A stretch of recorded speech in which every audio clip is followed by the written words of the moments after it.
Y para hablar de números, ya se encuentra preparando para llegar aquí al estudio mi compañera Daniela Blandón, editora de Economía. Daniela, bienvenida. Muchas gracias, Andrés. Muy buenas noches. Daniela, vamos a empezar hablando de Argentina con noticias no tan positivas porque la pobreza se disparó allí. Claro que sí, es probablemente la noticia más importante de economía en América Latina porque el índice de pobreza en Argentina sobrepasó el 50%, concretamente 52,9% en la primera mitad de este año. Esto según datos oficiales, lo que la hace la más alta en 2 décadas y mucho más alta lo vamos a ver acá que ese 41,7% que había de pobreza al cierre de diciembre del 2023, que fue cuando el presidente Javier Milei asumió la presidencia. También vemos cómo ha sido la evolución en los últimos años, como en diciembre de 2016 esa tasa de pobreza estaba en el 30,3% de la población. Hay que también anotar en este caso, Andrés, que esta cifra de pobreza tiene una medición bastante particular, solamente tiene en cuenta ciertos conglomerados urbanos, pero digamos que cubren a más o menos 26 millones de personas en un país que tiene 47 millones de personas. Así que para hacer estas comparaciones, pues habría que extrapolar ese 52,9% a los 47 millones de personas. Y todo eso lo que demuestra es que si bien el gobierno destaca que las cifras macroeconómicas han mejorado a raíz de las duras medidas de austeridad del presidente Javier Milei, por ejemplo, los depósitos bancarios en dólares han venido incrementándose considerablemente, también la inflación que se viene desacelerando mes tras mes. El impacto sí ha sido muy doloroso para la población en general. Pero ¿cómo se llegó hasta este punto? Maxime Bluvinet nos cuenta en el siguiente informe. Pobreza e indigencia, una realidad cada vez más tangible en Argentina, gobernado por la administración del ultraderechista Javier Milei, presidente desde finales de 2023. Mejor dicho, que desde que subió este gobierno, a nosotros nos lo bajaron el trabajo, trabajamos el doble por menos. Y tenemos que seguir porque yo ya le digo, no, con la edad que yo tengo ya no me van a dar trabajo en otro lugar. Sé todo arrastrar un carro y nada más. Entonces sigo poniendo pecho y le sigo yendo. A lo largo de 2024, varios observatorios y organismos de recolección de datos estadísticos han hecho hincapié sobre el aumento de la pobreza y de la indigencia en el país. Según el INDEC, el organismo argentino encargado de recolectar datos estadísticos, la tasa oficial de pobreza era del 41,7% para el segundo semestre de 2023. Otros datos del Observatorio de la Pobreza de la Universidad Católica Argentina estiman que la tasa se disparó hasta el 55,5% en el primer trimestre del año, antes de reducirse al 49,4% en el segundo. Ahora, si uno mira la película muestra un deterioro en el primer trimestre, una situación que tiende a aliviarse, no por aumento del empleo, ni por mejora en las remuneraciones, sino porque no cae el empleo, porque se mantiene el nivel de ocupación con muy poquito desempleo, pero baja fuertemente el valor de los salarios en un contexto de política de ajuste. Milei llegó al poder anunciando una serie de medidas de choque y recortes destinados a atajar la grave crisis del país, una política que ha empujado al país a una profunda recesión, aunque hay indicios de que la economía podría estar tocando fondo. El presidente acusa a la ex vicepresidenta Cristina Fernández de Kirchner y su administración por la crisis actual. Daniela, en España protestan para exigir una reducción en la semana laboral. Pues Andrés, según Eurostat, que es la oficina de estadística de la Unión Europea, los españoles trabajan más horas que la mayoría de los europeos. En efecto, la semana laboral promedio en este país ibérico fue de 36,4 horas en 2023 frente a las 36,1 horas de media del bloque comunitario. Es por eso que cientos de personas salieron a las calles de Madrid este jueves para demandar un acuerdo entre el gobierno y los empresarios para reducir esa semana laboral en al menos 2,5 horas. La economía española y la empresa española puede asumir perfectamente una reducción generalizada del tiempo de trabajo.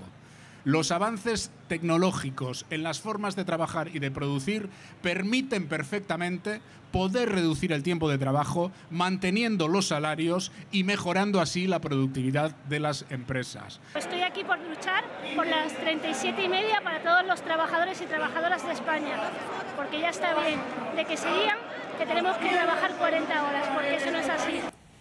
Bien, son 36,4 horas en promedio en España, que son poquitas en realidad si se comparan, por ejemplo, con América Latina, Colombia, por ejemplo, que tiene un promedio de 48. Claro, en América Latina hay que decir, hay iniciativas también para reducir esas jornadas laborales, esas semanas laborales. En Chile se redujo a 40 horas por semana el año pasado. En Colombia también hay una ley que se está cumpliendo en este momento, que lleva de 48 horas hasta las 42 horas.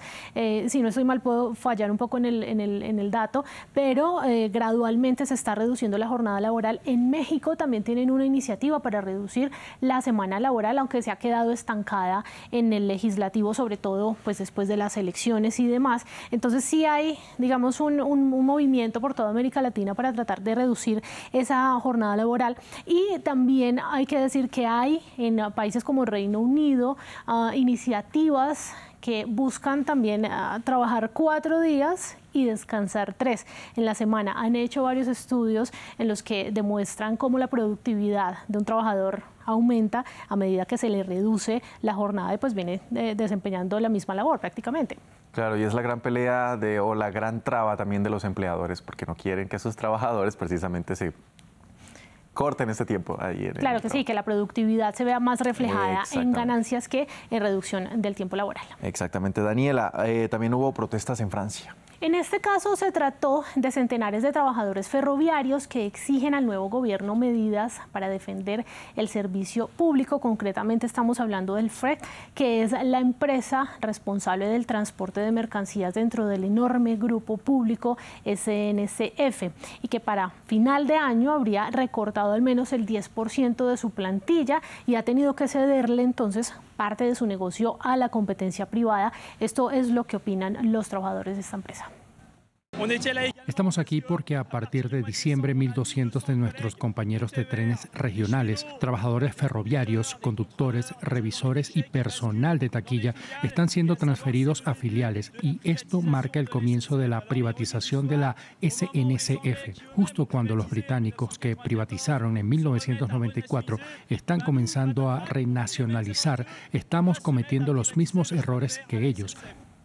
Bien, vamos ahora con los indicadores, Daniela. Bueno, unos indicadores bastante nutridos el día de hoy, Andrés. Vamos a comenzar hablando de México, cuyas acciones subieron después de que el Banco Central redujera hoy su tasa de interés de referencia. Lo hizo 25 puntos básicos, concretamente la pasa del 10,75% al 10,50%, que de todas maneras es una tasa bastante alta si la comparamos, por ejemplo, con Estados Unidos, en donde las tasas son de alrededor del 5, un poco menos del 5%.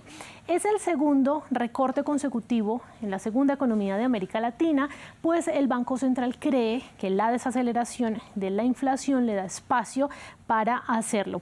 Aquí también quiero hacer una acotación, Andrés, y es como los bancos centrales están reduciendo las tasas de interés. Estados Unidos, en Europa también hicieron lo mismo, en Colombia, para fomentar el consumo de la gente y reactivar las economías. Sin embargo, hay otros países como Brasil que han decidido ir en contravía, y es decir, han empezado a incrementar esas tasas de interés, aunque podemos decir que Brasil es el único país junto con Japón que está aplicando esta estrategia. Vamos con la bolsa de Sao Paulo, que repuntó en más del 1% después de que el Banco Central, hablando de este país, elevara su proyección de crecimiento económico para este año del 2,3% al 3,2%. Vamos ahora con los indicadores en Estados Unidos. Los principales índices de Wall Street terminaron al alza con el Standard & Poor's 500, alcanzando un máximo histórico, ayudado desde luego por Micron Technology, cuyas acciones subieron después de que el fabricante de chips proyectara unos ingresos para el primer trimestre superiores a las expectativas. Hemos visto cómo en la bolsa de Estados Unidos en los últimos meses o en lo corrido de este año han sido estas compañías que crean, que producen los chips, pues más protagonistas que las mismas tecnológicas que venían protagonizando durante los últimos años, especialmente después de la pandemia.